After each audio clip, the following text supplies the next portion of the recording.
नमस्कार दोस्तों, मैं आपका दोस्त रवि जैन चुंगी। आप जुड़ चुके हैं चुनिंदा खबरें न्यूज़ से। आज की तरोताज़ा खास खबर, बने रहिए, जुड़े रहिए चुनिंदा खबरें न्यूज़ के संग। बेहतर और बेहतरीन सच्ची खबरों का साथी आपका रवि जैन चुंगी। ललितपुर की पावन धरा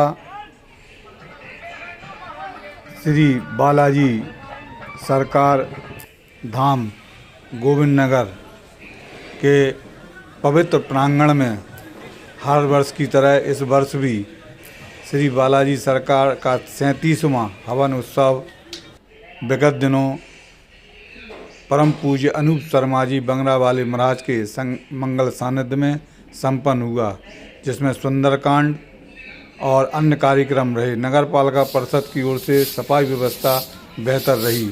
पंडित उमाशंकर जी शर्मा बंगरावाले महाराज के ब्रह्मलीन होने के उपरांत उनके सुपुत्र परम पूज्य अनूप शर्मा जी बंगरावाले महाराज के सानिध्य में श्री बालाजी सरकार का हवन उत्सव 37वां आयोजन बालाजी परिवार सेवा मंडल ललितपुर के तत्वाधान में संयोजन में हुआ। इस अवसर पर उनके सहयोगी और उनकी टीम ने भरपूर सहयोग दिया। भक्त श्रद्धालुओं ने अपनी मनोकामना के लिए दरखास्त लगाई श्री बालाजी के श्री चरणों में, एवं प्रसादी वितरण के लिए भी कमेटी द्वारा बेहतर व्यवस्था बनाई गई। इस अवसर पर बंगरावाले महाराज परम पूज्य अनूप शर्मा जी का मंगल आगमन हुआ, जिनकी बेहतर सुंदर उम्दा अगवानी सभी श्रद्धालुओं ने की, जिसमें अध्यक्ष विनोद अग्रवाल जी, उपाध्यक्ष सनत जैन मंडी बामोरा, प्रचार मंत्री सुधीर जैन दाऊ, मंत्री अरविंद जैन अंकुर सहित भागचंद जैन राजकमल, प्रमोद गुप्ता, लक्ष्मी नारायण जी वकील, अशोक जैन अनोरा एवं संतोष खजूरिया, संजीव खरे, अनिल पाली, प्रदीप शर्मा, ताहिर सिंह, रामस्वरूप साहू, भरत अग्रवाल, विष्णु अग्रवाल, दिनेश सिंह ठाकुर आदि का योगदान रहा। तो श्री बालाजी सरकार के दरबार में बंगरावाले महाराज परम पूज्य अनूप शर्मा जी ने अर्जी लगाई, दरखास्त की और विश्व कल्याण की कामना करते हुए सभी के प्रति सद्भावना रखी। इस अवसर पर श्री बालाजी सरकार परिवार मंडल द्वारा बंगरावाले महाराज श्री अनूप शर्मा जी का स्वागत अभिनंदन अध्यक्ष विनोद अग्रवाल एवं अशोक अनोरा, सुधीर दाऊ, सनत जैन मंडी मामोरा, भागचंद राजकमल आदि सभी ने मिलकर तिलक अभिनंदन एवं माल्यार्पण करते हुए स्वागत किया। इस अवसर पर बंगरावाले महाराज ने सभी भक्तजनों को मंगल आशीर्वाद दिया। क्या कहा उनकी जुबानी सुनिएगा। बोल साचे दरबार की मैं बालाजी दरबार से दूत, मुझे छोटे महाराज जी कहते हैं। समझ भक्तों को मेरा आशीर्वाद, समझ भक्तों को मेरा आशीर्वाद, आशीर्वाद आशीर्वाद आशीर्वाद आशीर्वाद आशीर्वाद, समझ भक्तों को मेरा आशीर्वाद। बोल साचे दरबार की मैं बालाजी दरबार से 23 नंबर दूत, समझ भक्तों को मेरा आशीर्वाद, आशीर्वाद आशीर्वाद। बोल साचे दरबार की मैं प्रेतरा दरबार से दूत नंबर 50, समझ भक्तों को मेरा आशीर्वाद, आशीर्वाद आशीर्वाद। बोल साचे दरबार की मैं समाधि दरबार से, मुझे बंगाली महाराज कहते हैं। समझ भक्तों को मेरा आशीर्वाद, आशीर्वाद आशीर्वाद।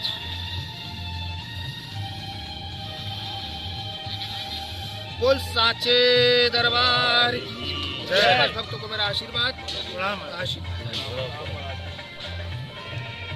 भक्त श्रद्धालुओं ने बालाजी सरकार के श्री चरणों में अपनी दरखास्त लगाई और नवदा भक्तिपूर्वक उनका गुणानुवाद किया। इस अवसर पर अनेक भक्त श्रद्धालु पहुँचे और अपना अपना कष्ट दर्ज कराया।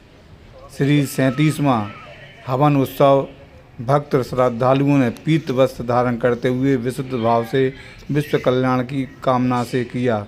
इस अवसर पर बंगला वाले महाराज अनूप शर्मा जी ने क्या कहा, सुनिएगा उनकी जुबानी। सबप्रथम तो ललितपुर में आपका मंगल आगमन और शुभकामनाएं, स्वागत है। बहुत बहुत धन्यवाद आपका। मैं ये जानना चाहता हूँ, वर्तमान में वैज्ञानिक युग चल रहा है, आधुनिक युग चल रहा है, विज्ञान ने अनेक प्रकार की उपलब्धि उन्नति की है जी। ऐसे में इस तरह के हवन या अन्य क्रियाएं जो चलती हैं उसमें आप अपने भक्तों को क्या संदेश देंगे? ये हवन एक जो है बालाजी सरकार का हवन होता है। इसके माध्यम से जो वातावरण होता है उसकी शुद्धि होती, वायु शुद्धि और स्थान शुद्धि, नगर शुद्धि। हवन के माध्यम से बहुत सारी नेगेटिव ऊर्जाओं का निवाबो होता है जो क्षेत्र में निवास करती हैं। हवन के माध्यम से इन सब चीज़ों का निराकरण होता है। वायु शुद्धि है, उस एरिया में जहाँ हवन पूजन पाठ होता है वहाँ की नेगेटिव ऊर्जा दूर होती है। और बहुत से ऐसे कारण हैं जो हवन के माध्यम से उस तरह शुद्ध वातावरण होता है, वायु शुद्ध। वर्तमान में देखा जा रहा है जो भारतीय पाश्चात्य संस्कृति है जिससे घर में कलह कलेश बढ़ रहे हैं जी, तो इस तरह के क्लेश दूर करने में आपका क्या योगदान है? नहीं, इसमें एक्चुअली मैं क्या बालाजी सरकार के माध्यम से जैसे परिवार में कलह होते हैं तो स्वभावता जो है कभी कभार घर में किसी से तनाव होता है तो उस घर में संभवतः ये समझिए कोई तंत्र मंत्र की क्रिया की हुई है। आप उसमें कलह होना हो सकता है, हमारा पड़ोसी या हमारा कोई इष्ट मित्र या हमसे जलने वाला व्यक्ति घर में क्रियाएं कर देता है तो उसके माध्यम से भी आप उसमें ये कलह होना शुरू हो जाता है। जिस चीज़ को हम समझ ही नहीं पाते कि ये अकारण ये क्यों हो रहा है। जी, अभी बालाजी दरबार में देखा कि 30 रुपए का जो एक दस्तार होती है उसके इसका क्या प्रतीक है? बालाजी सरकार से जुड़ने का एक तरीका है। पहले ये बालाजी दरबार में ये 2.25 रुपए की दरखास्त लगाई जाती थी, फिर ये 10 रुपए की हुई। दूसरे छोटे महाराज जी के द्वारा इसको फिर निर्धारित 30 रुपए कर दिया गया। इसके माध्यम से हम अपनी बात को बालाजी दरबार में बालाजी से कह सकते हैं। ललितपुर में भक्तगण आपके हजारों की संख्या में है और ललितपुर की मातृभूमि के प्रति आपका क्या सोच है? नहीं, भूमि बहुत शुद्ध भूमि है जहाँ पर ये हवन कार्यक्रम होता है। और सबसे बड़ी बात यह है कि बालाजी सरकार जहाँ स्वयं जिस कार्य को कराना चाहते हैं वहाँ स्वयं ही उस भूमि को शुद्ध कर देते हैं। जहाँ हनुमान जी विराजमान हो जाते हैं वो भूमि स्वतः ही शुद्ध हो जाती है। इसमें किसी की कहने की जरूरत नहीं। संकट कटे मिटे सब पीरा जो सुमरे हनुमत बलवीरा। जहाँ हनुमान जी विराजमान हो जाएंगे वहाँ तो संकटों का अपने आप निवारण ही हो जाएगा। वहाँ कोई भूत प्रेत पिशाच गंधर्व कोई वहाँ निवास नहीं कर सकता, क्योंकि उनकी इतनी कांति है, उनकी इतनी ऊर्जा है, उसको देख के ही सारे भाग जाते हैं। परिचय है आपका? सनत कुमार जैन। आज का आयोजन के संदर्भ में क्या है कि यहाँ पर हो रहा है, किस तरह का आयोजन है? आज बालाजी सरकार का 37वां हवन है, हड़ताल होता है। इसमें दूर दूर से भक्त आते हैं जिनको ऊपरी बाधा या कोई शारीरिक कष्ट है या कोई बीमारी है उनका निराकरण होता है और आदमी की मनोकामना पूरी होती। बालाजी सरकार के दरबार में दरखास्त लगाने से हर आदमी की मनोकामना पूरी। अभी हमने देखा बैनर पोस्टरों के माध्यम से हवन होना है, दरखास्त लगती है, 30 रुपये इसमें लिखा है, तो इसका महत्व क्या है? 30 जैसे आपके मन में कोई प्रश्न है उसका आपको निराकरण करना। 30 का अंक का शुभ है, किस तरह का है? 30 ऐसा रहता है, 30 दरखास्त 30 ऐसी है कि 10 रुपया बालाजी सरकार की दरखास्त, 10 रुपया माँ के और 10 रुपया प्रेतराज सरकार भैरव जी महाराज के हिसाब से सबका मिला के 30 रुपया की दरखास्त लगती है सब लोग। किस तरह की बाधाएं दूर होती हैं? हर तरह की बाधाएं दूर होती है। आपकी शारीरिक है, प्रेत बाधा है, मानसिक रोग है, आपको कोई भी अंदरूनी रोग है। साल में कितने दिन आयोजन होते हैं इस तरह के? देखो, दरबार तो हर इतवार को लगता है, जिसको दिक्कत परेशानी हो दरबार लगता है। आपको 2 बजे से शाम को 6 बजे तक आदमी आए, हवन उत्सव दरखास्त लगाए, अपनी बात कहे, जो भी बैठ। हवन उत्सव का कार्यक्रम हवन साल में एक बार होता है। कौन सी तिथि के दिन? अगन पूर्णमासी में हवन का उत्सव होता है, मतलब हवन होता है। आने में इस हवन को कराने में हमारे परम पूज्य छोटे महाराज उमाशंकर जी शर्मा का पूरा दायित्व तो सानिध्य रहता था। उन्हीं के सानिध्य में हवन होता था, लेकिन वो ब्रह्मलीन हो गए हैं। उनके पुत्र श्री अनूप शर्मा जी बंगरा इस हवन का दायित्व देख रहे हैं, उन्हीं के सानिध्य में हवन होगा। और पूरी ऊपरी बाधाओं का निराकरण उन्हीं के सानिध्य में, उन्हीं के आशीर्वाद, बालाजी सरकार के आशीर्वाद के द्वारा, उनके द्वारा किया जाए। तो महोत्सव को आस्था का प्रतीक किस तरह माने? ये आस्था का विषय है। मंदिरों में लोग बाग जाते हैं, गुरुद्वारे जाते हैं, धार्मिक स्थानों पर जाते हैं, सभी अपनी अपनी आस्था के अनुरूप ही जाते हैं। तो यहाँ लोगों की आस्था है प्रभु बालाजी सरकार में, लोग आते हैं, अपनी मनोकामना रखते हैं, वो पूर्ण होती है। यहाँ कोई तंत्र मंत्र क्रिया नहीं की जाती है। यहाँ केवल हवन का मांगलिक कार्यक्रम होता है, जिसमें लोग समस्त धर्म प्रेमी लोग आकर अपना अपना समय यहाँ देते हैं। महोत्सव वर्तमान के वातावरण को किस तरह से क्या लाभ देता है?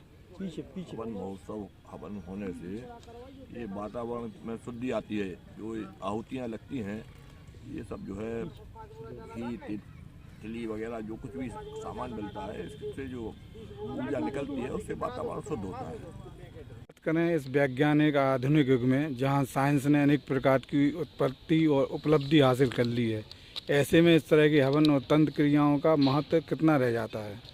जैसा कि आप जानते हैं कि माननीय प्रधानमंत्री नरेंद्र मोदी जी और गुरु गोरखनाथ पीठ के पीठाधीश उत्तर प्रदेश के मुख्यमंत्री माननीय योगी जी, इनके द्वारा अयोध्या में भारत के जनमानस की पुकार पर राम मंदिर की स्थापना की गई।